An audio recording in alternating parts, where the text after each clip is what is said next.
नमस्कार, स्वागत है आपका आरटी हलचल में और मैं हूं आपके साथ फाल्गुनी सोनी लेकर जिले के तरोताजा हालात। चलिए सबसे पहले नजर डालते हैं आज की हेडलाइंस पर। प्रसूता महिला को नहीं मिला जननी एक्सप्रेस का लाभ, टांगे से पहुंची प्रसूता, बच्चे की हुई मौत। जल समस्या निराकरण के लिए निगम पहुंचे लोग, इंदिरा कॉलोनी के सेक्टर ए में है समस्या। लोकसभा चुनाव को लेकर बीजेपी ने की बैठक, विस्तारकों की नियुक्तियां।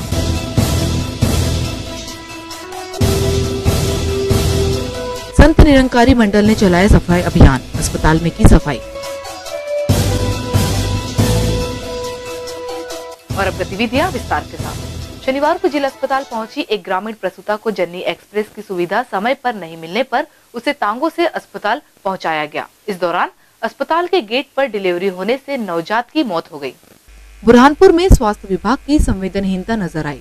शहर से सटे भुलाना गांव में प्रसव पीड़ा होने पर प्रसूता को टांगे से जिला अस्पताल लाया गया, लेकिन अस्पताल की मेन गेट पर पहुंचते ही प्रसूता ने एक बालिका को जन्म दिया। इस दौरान काफी देर तक परिजन व प्रसूता सड़क पर ही पड़ी रही। राहगीरों व अन्य अस्पताल में भर्ती मरीज के परिजनों ने जब यह नजारा देखा तो इसकी सूचना जिला अस्पताल में दी।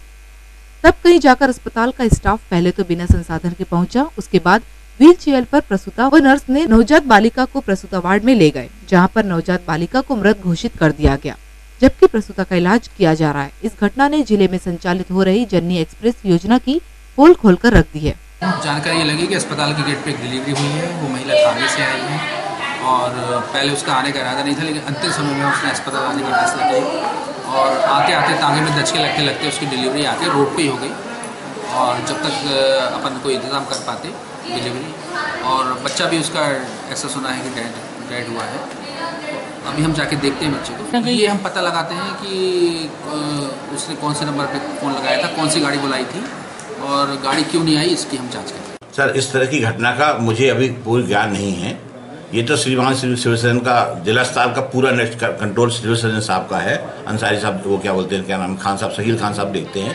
जिला अस्पताल का पूरे अधिकार सब कुछ उन्हीं के पास है, वही देखते हैं और मुझे इसकी कोई सूचना भी है नहीं। मैं सुबह से लेके एमआर कैंपेन में ही घूमते रहता हूँ, जो मुख्य हमारा आजकल का टारगेट चल रहा है। अब ये घटना की हम जानकारी लेके आपको बताता हूँ। मैं सिविल सर्जन से बात करता हूँ क्या हुआ है और क्या सुधार के लिए काम कर सकते हैं या किसकी जवाबदारी उस पर कार्रवाई की जाएगी, इस संबंध में हम बात कर रहे हैं। लेकिन ये जानकारी आपने अभी हमको दी, हमको पता ही नहीं, स्थिति वास्तविक स्थिति नहीं पता तो हम कैसे क्या बता।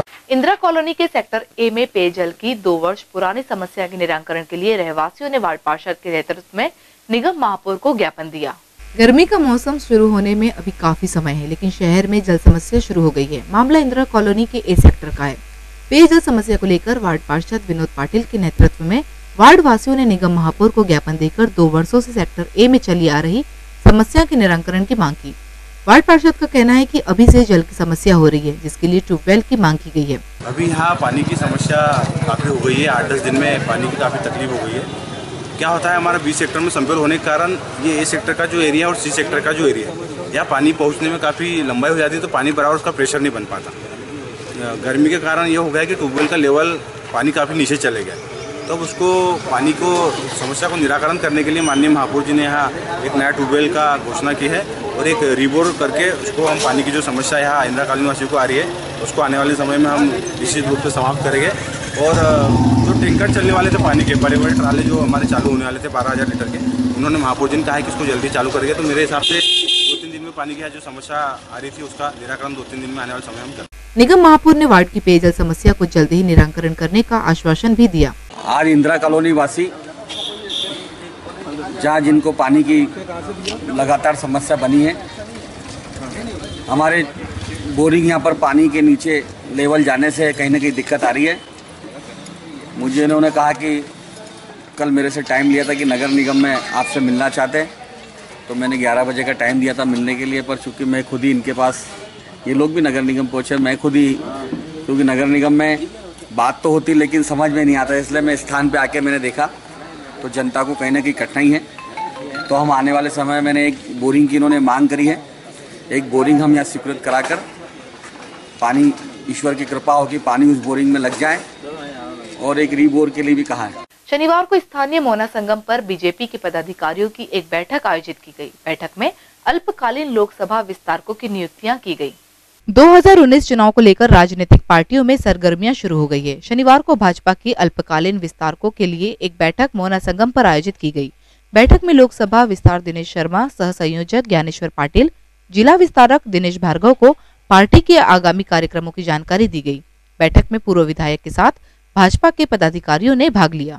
कक्षा 10वीं और 12वीं की बोर्ड परीक्षाओं के बोर्ड के निर्देशानुसार संपन्न कराने के लिए जिले के सभी परीक्षा केंद्रों के अधीक्षकों की एक वर्कशॉप आयोजित की गई, जिसमें जिला प्रशासन के अधिकारियों ने नियमों के पालन करने की जानकारी दी। आगामी दिनों में कक्षा 10वीं और 12वीं बोर्ड परीक्षाओं का आयोजन किया जाना है। बोर्ड परीक्षाओं की कार्य योजना, दायित्व और परीक्षाओं के दौरान रखी जाने वाले सावधानियों की जानकारी देने के लिए शनिवार को स्थानीय सुभाष उत्कृष्ट विद्यालय में जिले के केंद्राध्यक्ष की एक वर्कशॉप का आयोजन किया गया। इस वर्कशॉप में जिले के 36 केंद्राध्यक्षों ने भाग लिया। इस दौरान जिला कलेक्टर के साथ एसडीएम ने केंद्राध्यक्षों को जानकारी देकर नियमों का सख्ती से पालन करने के निर्देश दिए। वर्ष 2018-19 की कक्षा 10वीं और 12वीं के संबंध में जो बोर्ड परीक्षा एग्जाम है उससे संबंधित आज अपन लोगों ने केंद्राध्यक्ष और सहायक केंद्राध्यक्ष को बुलाया था। 36 केंद्रों पर जिले में परीक्षा होनी है, तो इन लोगों को बुला करके और ये अवगत कराया गया है कि बोर्ड पैटर्न एग्जाम क्या रहेगा, कौन कौन सी सावधानियाँ रखना है, कौन कौन सी अनफेयर मटेरियल्स यूज़ की कोई प्रक्रिया ना बने है, और अगर ऐसी कोई स्थिति बनती है तो सीएस और पर्यवेक्षक के खिलाफ एक्शन होगा। इस संबंध में बृहत निर्देश दिए। एडीएम महोदय भी आए थे, उन्होंने भी इस संबंध में निर्देश दिए उन लोगों को, और इस तरह से एक छोटा सा वर्कशॉप आयोजन है जिसमें आज दिन भर ये प्रक्रिया पूरी संचालित हो। जिले के संत निरंकारी मंडल के सेवादारों ने गुरु पूजा को सफाई दिवस के रूप में मनाते हुए जिला अस्पताल में सफाई अभियान चलाया। इस कार्य में सेवादारों के साथ निगम कर्मियों ने भी भाग लिया। शनिवार को संत निरंकारी सेवा मंडल द्वारा गुरु पूजा दिवस को स्वच्छता अभियान के रूप में मनाया गया। मंडल के मार्गदर्शक सदगुरु बाबा हरदेव सिंह जी ने हरदेव सिंह जी के जन्म दिवस पर देश भर में सफाई अभियान एवं वृक्षारोपण के निर्देश के चलते 765 रेल स्टेशनों, चिकित्सालयों में अभियान चलाया गया। इस अभियान में स्थायी शाखा के सेवादार भाई बहनों ने निगम कर्मियों के साथ मिलकर स्थानीय अस्पताल में स्वच्छता अभियान चलाया, जिसमें चिकित्सालय साफ और सुंदर दिखाई दिया। इस कार्य में संयोजक रमेश जेठवानी, चंद्रलाल लालवानी, पार्षद कोटवानी के साथ निगम के राजू पन्ना, विजय आदि ने भाग लिया। और वक्त हो चुका है आपसे विदा लेने का। चाहते चाहते डालते नजर आज की हेडलाइंस पर। प्रसूता महिला को नहीं मिला जननी एक्सप्रेस का लाभ, टांगे से पहुंची प्रसूता, बच्चे की हुई मौत।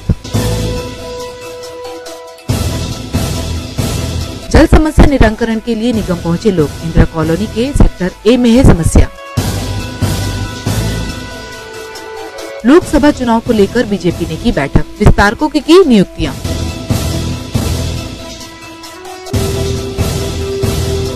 संत निरंकारी मंडल ने चलाया सफाई अभियान, अस्पताल में की सफाई।